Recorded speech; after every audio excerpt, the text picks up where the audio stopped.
Bonsoir à tous. Nous sommes sur le canton numéro 17, canton de Sainte-Anne, avec notre binôme Jean-Jacob Bicep et Ketty Lombion-Courriol. En ce qui concerne Ketty Lombion-Courriol, elle est chef du poste d'inspection aux frontières de la Guadeloupe. Elle est présidente de l'Union des femmes guadeloupéennes, mais elle a aussi un parcours politique, un parcours qui a débuté en 1995 aux côtés de Blaise Aldo. Alors, nous y reviendrons tout à l'heure. Elle a été la suppléante de Mona Kados. Elle a été aussi aux dernières élections municipales de 2020 sur la liste de Jacques Cancel. Madame Lombion-Courriol, alors, en 95? En 95, j'étais aussi avec Jacques Cancel sur la liste Ensemble Nous Pifos. À ce moment-là, c'était le Forum pour la Guadeloupe, pour Sainte-Anne. Oui. Et élu aussi dans la minorité au moment élu de l'opposition. Pendant la mandature de Blaise Aldo. D'accord.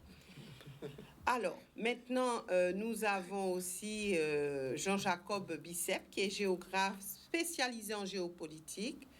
En 1989, il a eu un parcours avec Patrick Tacita, et là, c'était au Moule. Ensuite, avec Europe Écologie Les Verts, il a aussi un parcours dans l'Hexagone, et puis en tant que député européen, et puis revenu en Guadeloupe, il a été aussi aux dernières élections municipales de 2020 avec Jacques Cancel. Voilà un petit peu pour une présentation de ce parcours politique rapide. Et puis, nous aurons à cœur de connaître, bien sûr, les ambitions de ce binôme. Et un binôme, je vous le précise, qui fait partie de 8 binômes sur cette commune de Sainte-Anne. Madame, monsieur, bonsoir et merci d'être avec nous. Bonsoir. Alors, vous avez un parcours politique, tous les deux, un parcours récent avec Jacques Cancel. Est-ce qu'on peut dire qu'il vous soutient pour cette élection? Absolument. En ce qui me concerne, déjà, je vais dire bonsoir aux Saint-Annais et bonsoir aussi à toute la Guadeloupe, parce que même si je vais veiller aux intérêts de mon canton, mais il ne faut pas qu'on oublie que les élections départementales, c'est une élection de la Guadeloupe. Alors, bonsoir à tous. C'est vrai, moi, j'ai toujours lutter avec Jacques Cancel, parce que c'est la personne avec qui je m'entends le mieux côté politique, et nous avons la même vision pour le destin de notre Guadeloupe. Donc, depuis 95, aux dernières élections, j'étais sur la liste Forum de Sainte-Anne. Et c'est vrai que nous avons mené un juste combat qui nous a permis d'être élus de l'opposition. Et depuis, c'est toujours la même équipe, c'est toujours le même Larel, c'est toujours la même vision. Et c'est tout à fait normal que maintenant, nous nous retrouvons avec Jean-Jacob Bicep pour continuer le combat. Voilà. Ouais. Vous avez toujours été fidèle? Toujours. Jamais changé. Toujours avec Jacques. En fait, c'est pas uniquement avec Jacques Cancel, mais quand on a une vision, quand on est sûr, quand on se barre, quand on veut, c'est toujours le même problème. On est convaincu, moi notamment, moi en tant que présidente de l'Union des femmes, je suis convaincue que la lutte que mènent les femmes pour leur émancipation est intimement liée au combat politique que mène la Guadeloupe pour son émancipation. Alors c'est normal pour moi de m'engager et d'être toujours présente dans tous les combats que mènera. Donc on peut dire que vous êtes plutôt une femme communiste? Je vous ai dit que je ne suis pas encardée, mais c'est vrai, je ne vais pas le nier, je suis une amie, une amie. Je lutte, je mène. Pour moi, pourquoi pas? J'aurais pu y être, mais non, mais je n'ai pas de carte communiste.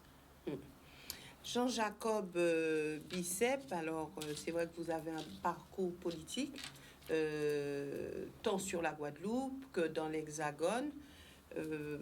Alors aujourd'hui, qu'est-ce qui vous différencie des autres binômes? Clairement, hein, tout à l'heure, vous avez dit qu'il y avait 8 binômes. Alors, je vais vous dire que le seul binôme, enfin les 2 binômes qui se représentent dans la même configuration politique, c'est celle du maire sortant et celui d'Ensemble Nos Plus Forts. Vous verrez tous les binômes qui vont vous succéder ici, ils étaient aux dernières élections municipales dans des groupes opposés. Vous avez M. Gallas qui a récupéré une colistière de Nouvelles Politiques. Vous avez les partisans de Marlène Captan qui sont séparés en deux. Vous avez M. Gauthier qui a récupéré une colistière d'Ensemble Nos Plus Forts. Ils ont tous, parce qu'ils n'avaient pas leurs propres moyens pour venir à ce combat, été obligés d'aller à la pêche, étaient obligés de faire du racolage. Nous, Ensemble Nous Plus Forts, nous n'avons pas fait du racolage. L'équipe qui se présentait aux élections municipales et qui, effectivement, a pu mettre en ballottage le maire en place, c'est l'équipe qui se représente cette fois-ci devant les septennats. Est-ce qu'en politique, on parle aujourd'hui de racolage, Jean-Jacques? Ah oui, bien sûr, on parle de racolage.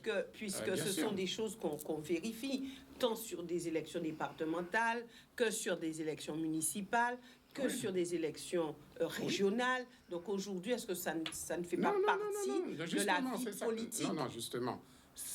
Nous avons une colonne vertébrale et nous avons une idéologie. Et nous allons pas crocher à gauche et à droite juste parce que on veut faire la pointe sans même se savoir si la personne avec qui on va se mettre est en cohérence idéologique avec ce que nous on pense. Oui, il y a du racolage en politique et nous ne sommes pas de cela. Nous avons une politique, nous avons une vision pour Sainte-Anne, nous avons une vision pour la Guadeloupe et tel que nous étions aux dernières municipales, c'est tel que nous nous représentons devant les Sainte-Annais, cette fois-ci aux élections départementales, avec une ambition pour le canton de Sainte-Anne et avec une ambition pour la Guadeloupe.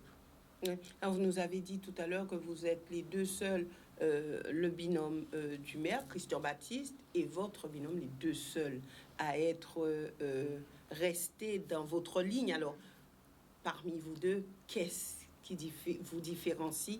Qu'est-ce qui fait la différence? Qu'est-ce qui fait la différence? Honnêtement. Avec les autres binômes. Avec le binôme maire en place, puisque vous nous avez déjà dit que vous êtes resté dans votre ligne, vous n'avez pas dévié, vous êtes vraiment resté dans votre ligne. C'est très clair. C'est très clair la différence avec, par exemple, le binôme du maire sortant. C'est que nous avons eu un maire qui a été PPDG, qui a été soutenu par le Parti socialiste pour remporter ces élections municipales, qui n'a pas hésité une seconde à enfourcher le cheval de M. Mathiazin parce qu'il pensait effectivement que ça lui permettrait effectivement de devenir président du conseil départemental. Il l'a enfourché. Malheureusement pour lui, ce cheval s'est cassé une patte et il s'est retrouvé, comme on dit en Guadeloupe, quand on s'engrogne. Et aujourd'hui, il y a une grande différence. Nous sommes des gens, nous avons une rectitude, nous avons une colonne vertébrale. On passe pas de droite à gauche et de gauche à droite. Aujourd'hui, à Sainte-Anne, la seule liste qu'on peut dire que c'est une liste progressiste de gauche et écologiste, c'est la liste Jean-Jacob Bicep et Kéti Couriol-Lombian. Sinon, les autres, ce sont des gens qui n'ont pas de colonne vertébrale idéologique. Pas de colonne vertébrale idéologique. Bien. Maintenant, quelle est votre vision de ce canton, du travail qui a été effectué sur ce canton? Alors, je suis contente que vous dites maintenant vision, parce que c'est vrai, effectivement, en tant qu'élu futur du conseil départemental, on ne peut pas avoir, comme le disent assez souvent les candidats, un projet. C'est bien une vision, c'est bien une philosophie. Moi, j'aimerais bien, sur des sujets bien précis, intervenir, mais là, quand on voit le budget qui est accordé ou le budget alloué au conseil départemental, on se rend compte que 80% du budget est accordé ou gardé pour le RSA. Ce qui, je dis, pour nos citoyens, c'est vrai que c'est un besoin pour certains, mais 80% quand même, on se dit que ça ne devrait pas être la priorité. Ce que nous cherchons, nous, en tant que représentants de la liste Ensemble Nos PIFO, ce que nous disons, c'est pas uniquement de chercher un financement pour augmenter ou pour payer mieux. Ce que nous disons, il faut créer de l'activité. Et en créant de l'activité sur le territoire, ça permettrait de baisser au moins ce financement alloué au RSA. Et ça permettrait aussi à nos concitoyens d'être en activité, c'est vrai, mais aussi d'avoir plus, de bonheur. Alors là, j'aimerais bien, tout à l'heure, mais on n'a pas fini, parce que quand on regarde toutes les compétences du conseil départemental, mais à tous les niveaux, n'est-ce pas, Jean-Jacob, à tous les niveaux, on peut dire que nous avons des propositions. Tout à fait. Nous voyons, nous avons réfléchi sur la direction qu'on pourrait insuffler. Alors là, vous êtes déjà sur l'autre partie de cette émission. C'était vraiment votre vision du canton. Est-ce qu'il y a eu des actions concrètes qui ont été faites? Est-ce que c'est un canton à l'abandon? Comment voyez-vous ce canton actuellement? Madame Brossier, nous avons eu des candidats élus. Malheureusement, nous n'avons jamais eu de bilan de l'élection de nos candidats au canton. Là, maintenant, on pourra vous donner une vision. Jean-Jacob pourra vous dire éventuellement ce que nous avons déjà retenu, mais notre vision, je peux vous dire, était tout à fait différente de celle qui existait avant. Parce qu'à tous les niveaux, il y a des propositions. Non, on ne peut pas le bilan. Le canton de Sainte-Anne, comme vous le savez, est un canton avec une grande part de ruralité. Nous avons tous les grands fonds, nous avons Bel-Étang, nous avons Riche-Plaine. Nous avons un canton très rural avec beaucoup d'agriculteurs. Nous avons un canton, une part sur le littoral qui est plutôt réservée aux touristes. Donc nous avons un canton avec une certaine diversité. Et la politique qu'on a vu mener dans ce canton durant la dernière mandature du conseil départemental est pour l'instant sans impact sur le réel de cette année. On peut prendre l'exemple. Nous avons 4 départementales qui traversent, par exemple, le canton de Sainte-Anne. Il suffit de regarder ces 4 départementales. Il n'y a pas d'accotement pour que les gens puissent circuler en toute sécurité. On regarde l'éclairage sur ces départementales, qui est de la compétence du Conseil général, donc des conseillers généraux qui étaient en place.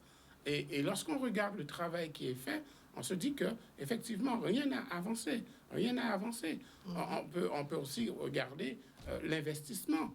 Nous avons 2 collèges à Sainte-Anne, un à Deauville et un à Valette au bourg. Mais lorsqu'on regarde effectivement ce qu'a fait durant cette mandature du conseil départemental, tout ce qu'on peut dire que c'est rien. C'est rien. Alors avant d'arriver à ce que vous proposez, à ce que vous voulez faire sur le canton, puisque Madame Lombion-Courriol disait tout à l'heure que de toute façon vous avez une autre vision du développement de ce canton. Nous verrons un petit peu plus clair tout à l'heure. Alors j'aimerais vous soumettre une citation de Charles Maurras, qui est homme politique. Il a été poète, journaliste, écrivain, et il est décédé en 1952. Il a dit « Il faut s'attendre à tout en politique, où tout est permis, sauf de se laisser surprendre ». Comment comprenez-vous cette citation et est-ce qu'elle est actuelle? Est-ce qu'aujourd'hui, ça se vérifie? Sans se laisser surprendre. Moi, je dirais que c'est actuel, c'est toujours actuel. Une vision politique, une poésie, c'est pas pour un moment, c'est pour tout le temps. Effectivement, quand on regarde, si on prend l'exemple de ce que nous vivons actuellement avec la Covid-19 qui nous est arrivée, qui nous est tombée dessus, que personne ne s'attendait. Il fallait gérer, il faut continuer à gérer. Nous, on est surpris de ce côté-là, mais la politique aussi, c'est prévoir. Donc, il faut réfléchir. Il aurait fallu que nous, à ce moment-là, nous puissions nous appliquer en Guadeloupe la politique qui serait la plus adaptée pour nos citoyens, pour la Guadeloupe en elle-même. Mais quand on voit ce qui se passe, quand on voit ce qui existe et quand on voit toutes les difficultés que rencontre actuellement, mais après aussi qui apparaîtront, qu'on voit à peine, mais qui ne nous surprendront pas, suite à l'apparition de cette maladie. C'est vrai que la Covid est apparue, mais la Covid aussi a mis en exergue toutes les difficultés qui existaient et peut-être qu'on fermait les yeux là-dessus, mais qui existaient et qui existent et que nous, en tant que politiques, sur lesquels nous avons réfléchi et que nous nous posons tout le temps la question et que nous le disons systématiquement. Alors là, c'est une citation quand même assez forte. Il faut s'attendre à tout en politique où tout est permis, sauf de se laisser surprendre. Moi, ce que je dirais déjà, c'est que Charles Maurras, c'est vraiment pas un auteur. On connaît les pensées, on connaît les écrits qui, malheureusement, c'est un auteur d'une certaine classe politique française que je trouve pas fréquentable. Mais je veux bien commenter cette citation. Il faut s'attendre à tout en politique. Je veux dire, c'est une citation qui ouvre la porte aux opportunistes, aux gens qui sont prêts à vendre père et mère pour réussir en politique. L'exact contraire de ce que nous sommes. L'exact contraire de ce que nous sommes ensemble, nous plus fort. D'accord? Sauf se laisser surprendre. Se laisser surprendre par quoi? C'est le peuple ne nous surprend pas. Nous accompagnons effectivement l'avancée du peuple. Nous voulons d'être des avant-gardistes, des gens qui effectivement ont une vision claire de ce que c'est que la politique. Et nous ne laissons pas surprendre. Mais clairement, nous ne sommes pas des opportunistes. Charles Maurras disait ça, mais évidemment, je m'inscris en faux contre cette citation. Clairement. Alors, vous concernant, mais de manière générale, si on enlève votre binôme, Jean-Jacob Bicep, puisque c'est une citation, on va dire, généraliste. Donc, est-ce que il faut vraiment s'attendre à tout en politique? Est-ce que ça se vérifie? Bien entendu, nous voyons qu'on s'attend à tout en politique. Il suffit de regarder ce qui se passe aujourd'hui en Guadeloupe pour voir que effectivement, tout est possible. Tout est possible. Toutes les alliances sont possibles aujourd'hui en Guadeloupe. Toutes les alliances, parce que plus personne n'a véritablement le sens du pays, comme le disait Raoul Servat, citation pour citation. Raoul Servat qui disait qu'effectivement, que pour gérer la Guadeloupe, il en devait avoir le sens du pays. Eh bien, moi, je préfère avoir le sens du pays que faire partie de ces opportunistes qui sont prêts à tout pourvu qu'ils aient un poste électoral. Je vous ai expliqué la stratégie et la direction du maire actuel de Sainte-Anne, qui est capable de passer partout. Il a couru derrière la présidence de la CARL. Il l'a pas eu. Il a couru derrière la présidence du Conseil général. Et visiblement, il a déjà perdu. Mais c'est ça qu'on veut plus. On ne veut plus de ça en Guadeloupe. Ce que le peuple réclame, c'est des élus qui savent effectivement tenir leurs paroles, tenir leurs promesses et faire ce qu'ils disent. Ce qu'ils disent, faire ce qu'ils disent. Voilà, nous devons effectivement, nous voyons bien la défiance, des Guadeloupéens aujourd'hui. Calistat, à chaque sondage, nous livre le niveau de défiance des Guadeloupéens par rapport aux élus. Mais c'est exactement parce que ces gens se comportent de manière qui fait que la chose politique désintéresse de plus en plus de Guadeloupéens. Parce que justement, ces gens ne tiennent pas la promesse et ils donnent l'impression, c'est Yokaila dit qu'il a gonflé, c'est des diri gonflis.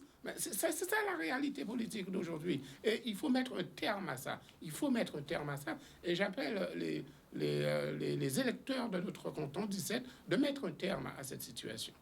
Merci. Maintenant, passons à cette phase où vous voulez mener des actions. Vous l'avez dit, vous avez parlé de vision tout à l'heure.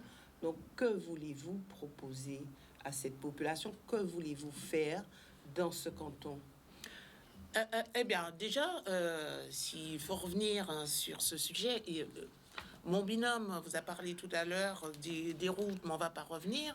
Ben, moi, je me dis, je prends le sujet que j'aurais voulu qu'il soit vraiment mis en avant, mis à part toute la politique sociale du département. Mais je prends l'exemple de l'agriculture. L'agriculture, on a des agriculteurs qui ont des objectifs et qui savent mieux que tout un chacun comment atteindre leurs objectifs. La production agricole. Nous avons un certain nombre d'agriculteurs sur un certain nombre d'exploitations et surtout des jeunes. Quand nous, 2 ou 3 jeunes, sur 3 jeunes, il y a 2 qui attendent d'être installés et ils ont envie de travailler. Quand moi je vois ou j'apprends qu'en 2016, par exemple, il y a eu un constat qui a été fait, constat géographique, près de 9000 hectares de terre qui sont insuffisamment cultivés, qui sont là et qui ne sont pas utilisés, alors qu'il y a près de 500 demandes d'agriculteurs, de dossiers d'installation qui sont en souffrance. Je me dis non, il faudrait là que le département, et nous militons pour ça, il est urgent d'accélérer ce plan d'action, parce qu'il y a eu un plan d'action, il y a une charte signée pour l'utilisation de ces terres. Il est urgent parce que pour nous, la priorité, c'est l'alimentation, une alimentation saine, une alimentation durable, une alimentation de proximité. C'est un exemple. Si je prends l'irrigation, on sait que les agriculteurs, je parle des agriculteurs parce qu'ils me touchent, je sais que les agriculteurs en souffrent et la production souffre et on perd des exploitations par manque d'eau. Et c'est problématique tant pour l'eau potable et c'est aussi problématique pour l'eau agricole. Alors qu'avant, il y avait une aide qui était allouée aux agriculteurs. Nous demandons pour que cette aide soit à nouveau... Les agriculteurs pour l'installation ne sont pas bien aidés, vous dites? Les agriculteurs sont aidés, mais pas assez aidés, parce que le système agricole d'irrigation, pourquoi ça fonctionne un peu mal à la parcelle? Parce que nous pensons qu'il faudrait mettre à la disposition des agriculteurs cette aide, leur allouer cette aide pour l'achat d'équipements à la parcelle pour pouvoir irriguer, parce que eux, ils savent qu'il faut qu'ils produisent pour nourrir la population. Et avec la période que nous vivons, et nous savons que nous, Guadeloupéens, nous sommes retournés vers Donc, la votre terre. priorité, ce sont les agriculteurs? Pour moi, en tant que... Je suis ingénieur agronome de nature. Donc, moi, ma priorité ainsi que je suis au département, ce serait mener cette lutte-là pour les agriculteurs. Et il y a aussi d'autres priorités sociales.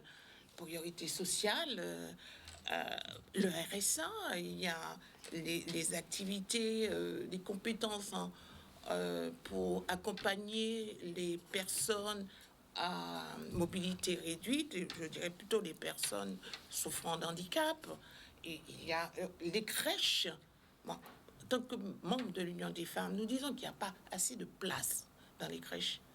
Nous allons militer pour que des places soient créées, non seulement crèches sociales, mais aussi crèches collectives, pour permettre aux femmes qui désirent travailler et qui n'ont pas la possibilité de placer leur enfant, d'avoir plus de place en crèche, par exemple. Merci Jean-Jacob Bicep. Alors, pour vous, rapidement, les priorités sur ce canton.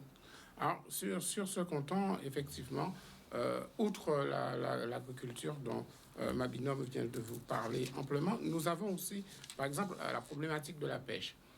À Sainte-Anne, il n'y a pas de port de pêche. Et nous pensons, vous savez que les ports de pêche sont gérés par le département.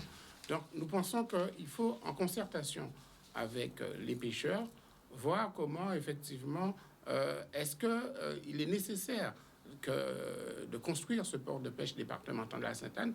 Nous ne voulons pas imposer un port de pêche aux pêcheurs. Nous voulons lancer une grande concertation avec les Sainte-Annais, parce que qu'est-ce que nous observons? Nous observons qu'à Sainte-Anne, année après année, le nombre de pêcheurs diminue. Alors, est-ce que le fait qu'il n'y ait pas de port de pêche fait que le nombre de pêcheurs diminue, ou est-ce que effectivement c'est parce qu'il n'y a pas... Est-ce que jadis ça a été une demande forte? Oui, port de pêche. Oui, les pêcheurs avaient réclamé ce port de pêche qu'ils n'ont jamais eu. Aujourd'hui, ils sont plus que 5. Donc, ce que nous disons, c'est que non seulement il faut lancer une concertation avec eux pour savoir s'ils désirent vraiment un port de pêche départemental, mais nous disons aussi qu'il faut avoir une réflexion sur comment maintenir l'activité de pêche à Sainte-Anne. Les 5 qui sont là, ils ont déjà un certain âge. C'est-à-dire qu'il faut aussi anticiper le fait que cette activité de pêche, qui est une activité qui peut créer des emplois en réalité dans un canton où effectivement le taux de chômage est très élevé. Donc nous allons aller vers cette solution pour le canton sur la question de la pêche. Merci. Alors, Madame Lombion-Coriol, sur quoi pouvez-vous vous engager, un point sur lequel vous pouvez vous engager ce soir? Je m'engagerai de toute manière à toujours répondre aux préoccupations de nos citoyens du canton. Mais pour la Guadeloupe, comme je vous l'ai dit, moi, je m'engagerai pour que les agriculteurs leurs demandes soient prises en compte, parce que eux, ce sont des acteurs importants pour nous en Guadeloupe, pour notre souveraineté alimentaire, pour le développement en fait de tout ce qui est production de proximité et nourrir notre Guadeloupe. Je m'engagerai pour que les femmes... Un point. J'en ai d'autres. Oui, vous aurez la possibilité de les décliner sur le terrain auprès de la population du canton. Jean-Jacob Bicep. Alors moi, s'il y a un point sur lequel je peux m'engager aujourd'hui, c'est de faire en sorte que la loi du 21 mai 2021, qui porte sur les langues régionales, trouve son effectivité en Guadeloupe. C'est-à-dire que je m'engage à ce que le guadeloupéen qu'on appelle le créole soit désormais co-officiel, soit la langue co-officielle et la langue de travail du conseil départemental en application effectivement de cette loi du 21 mai 2021 et aussi en application de la loi Notré et aussi en application du Code général des collectivités territoriales. Il est temps que notre langue trouve sa place à part entière de manière avec le français. Il nous faut la co-officialité du créole. Et nous avons aujourd'hui, avec cette nouvelle loi qui vient d'être adoptée par le Parlement et dont le décret d'application vient d'apparaître au journal officiel, nous avons les moyens législatifs de le faire. Merci à vous d'être venus sur ce plateau. Merci aussi à vous, téléspectateurs, de nous avoir suivis. Rediffusion de cette émission demain à 9h30. Et puis, si vous voulez revoir ce binôme, vous pouvez le faire à partir du Facebook de Canal 10, mais aussi sur YouTube. Excellente soirée à tous. Merci.